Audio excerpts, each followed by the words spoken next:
What's up, guys? Welcome back to another video on the channel. I currently am in dire need of a haircut. My facial hair looks like crap. I'm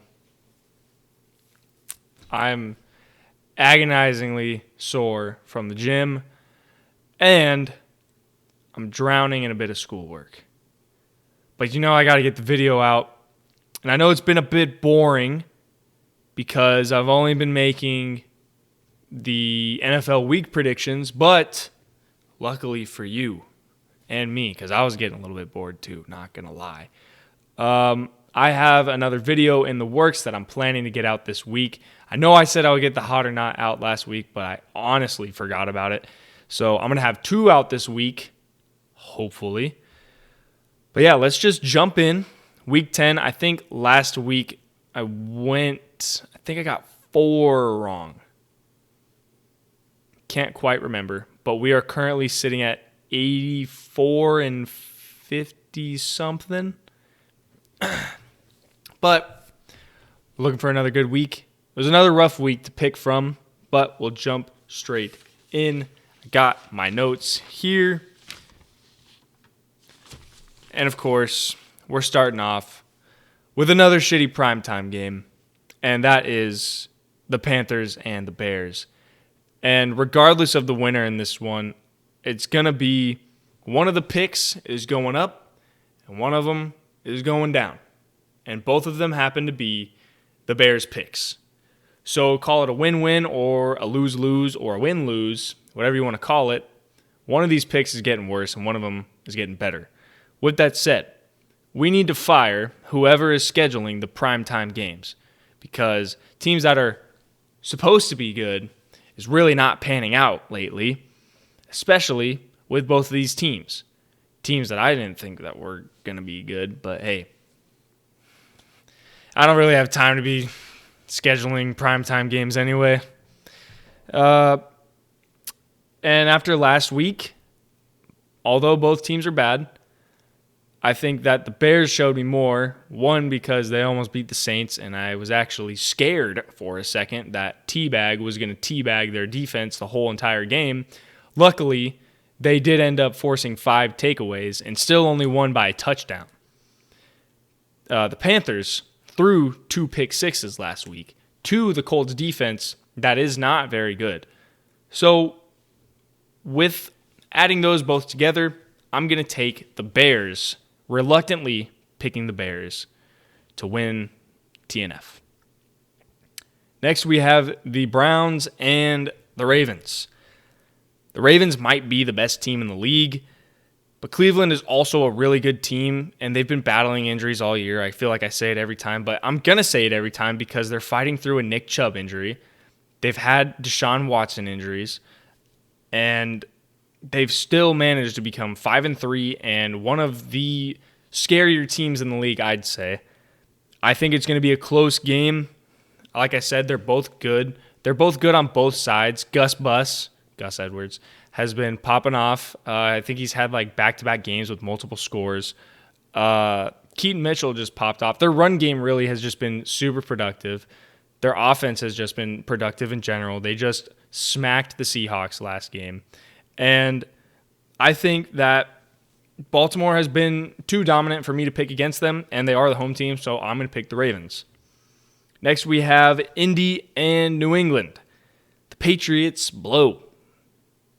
That is a note that I put on my sheet. But if they are able to take advantage of a mediocre Colts defense, then I could see them winning this game. However, they haven't really been able to take advantage of any defense this whole season except for, the 2 wins that they have. So just based off of last week, because Indy did have a bounce-back defensively based game, I'm going to take the Colts. They are overall a better team on maybe not on both sides of the ball, but definitely on offense, so I'm going to take the Colts. Next, we have the Steelers and the Packers. And I'm going to continue to shit on the Steelers because I still do not understand how they are 2 games above 500. They have not a lick of offense. And I'm going to hammer it home every single video. Their defense is the MVP of their team, obviously. TJ Watt is just going insane, handing them the ball on a fucking silver platter, and they're still only putting up like 20 points a game. But given the struggles of Green Bay's offense, despite them winning last week, which still they only put up 20 points, I think, I'm still going to take the Steelers, and they are going to become literally the worst 6-3 team of all time. Next, we have the Niners and the Jags. Both the teams are coming off of byes. As much as I'd like to pick the Jags to win, 4 straight losses by the Niners just doesn't seem right. I'm not really confident in them winning the game, but I'm also not confident in picking them to lose a 4th straight game, especially coming off the bye, while the Jags are also coming off the bye. Their secondary has been their weakness this year on the defensive side of the ball. And I know that Brock Purdy has been struggling as of late, and as the passing offense as a whole has been struggling, but I'm going to go with the 49ers bouncing back after the bye. Give me San Francisco. Next, we have the Saints and the Vikings. The Pastronaut, Josh Dobbs, just became a local hero, and not only in Minnesota, but in New Orleans too, because he mounted a comeback while not knowing his teammates' names, while not knowing the playbook, against the Atlanta Falcons. It's absolutely beautiful. It's poetry. I love it. Now, I think that the Saints are going to pay them back by dropping this game to the Vikings. As much as I would hate that to happen, I just don't trust the Saints. First of all, 3 wins in a row. Are you kidding me? I don't know about that. 3 back-to-back-to-back productive games on either side of the ball. I could see it defensively, but offensively, no, I cannot see that. They're lucky that they forced 5 turnovers against the Bears, and they still only won by a touchdown. The Vikings' offense is still good, and it will probably improve with Josh Dobbs actually knowing his teammates' names and actually knowing the playbook. So I'm going to take, in the upset of the week, never thought I would find myself in this position, but taking the upset of the week, the Vikings over the Saints. Next, we have Houston and Cincinnati. CJ Stroud went bonkers last week. 470 yards, 5 touchdowns, no interceptions, still only has 1 on the year from the Saints, and we lost that game. Of course we did. But they did give up 37 points to the Buccaneers in that game, and they cannot do that against this team being the Bengals. And the Bengals are one of the hottest teams in the NFL right now.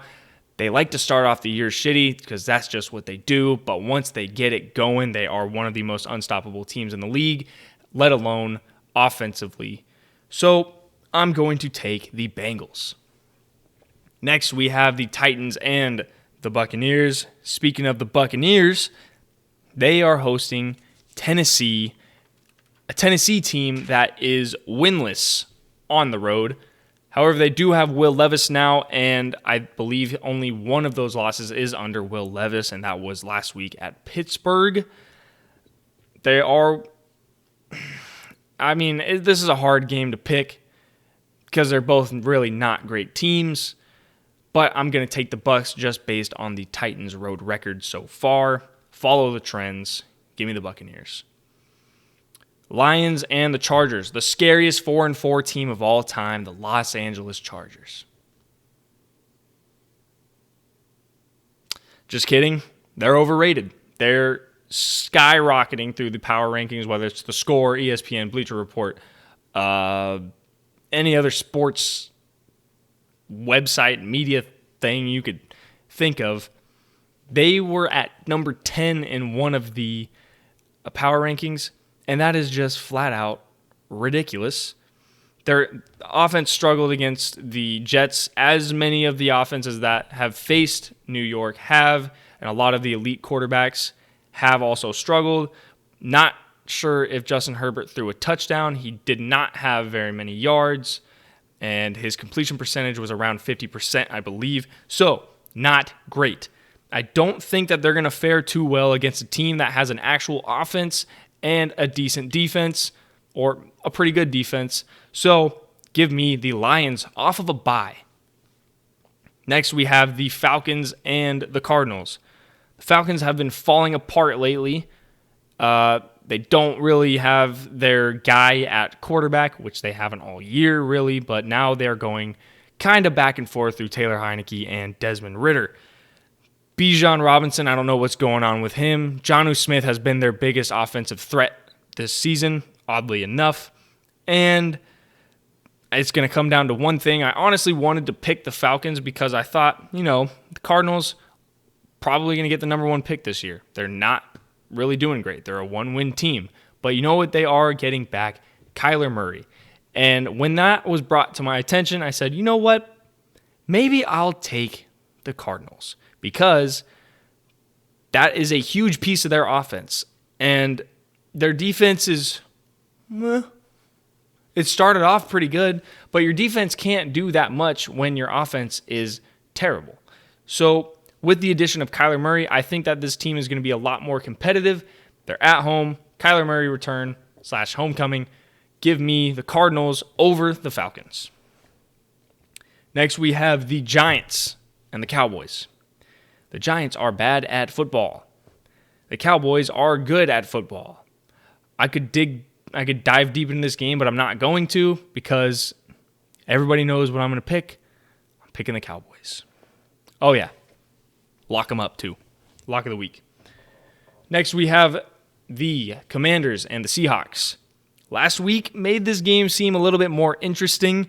Sam Howell has been cooking lately, and the Seahawks defense just got bitch slapped by the Ravens offense, and it kind of seems like a recipe for, a pretty competitive game with that Commanders passing offense.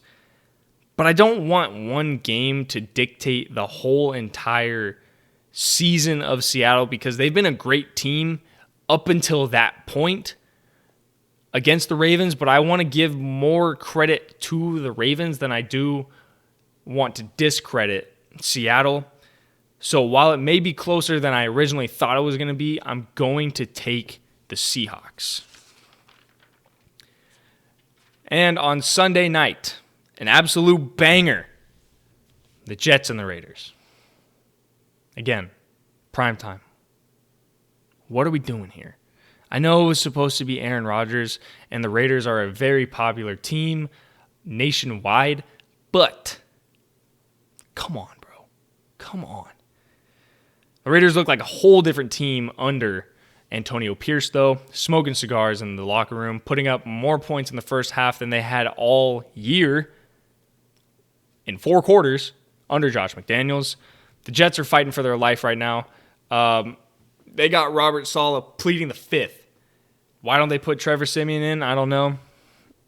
I just don't think that really either of those quarterbacks are going to win them anything, and I kind of think that's where I can kind of see where Robert Saleh is coming from, but they are kind of I wouldn't say a dumpster fire because they're pretty competitive for how shitty their offense is. But the main point here is take this game off of primetime. It should have been flexed, and give me the Raiders. And to close it out on Monday, we have the Broncos and the Bills. I'm tired of seeing the Broncos on primetime, even though this is only their second game. I think I'm just having a little bit of flashbacks from last year. Their defense has been stepping up as of late, though. They are coming off of back-to-back wins, and they are going against a team who's got a turnover machine at quarterback, and that is Josh Allen. Their offense, though, I'm talking about the Bills. The Bills' offense is still too good for me to want to pick against them, especially in Buffalo late in the year, maybe against a improving with some momentum, with some significant wins under their belt, significant win under their belt with the Broncos, I'm going to take the Bills. Well, that was the Week 10 prediction. I should have my planned video coming out. I would like to get it out this weekend, and I would like to get 2 Hot or Not videos out. I'm going to try and keep things interesting, I'd say. I know when the season ends is when I'm able to get more original videos out, but these videos do take a little bit of time. I try to take good enough notes for these videos, and I am a college student after all. But stay eyes peeled for that. If you're new here and you enjoy really any type of football video, go ahead and check out some more videos on my channel. I have playlists organized into video types if you're looking for something different. But if you're not new here, thank you again for watching. And until the next video, you know the deal. Deuces.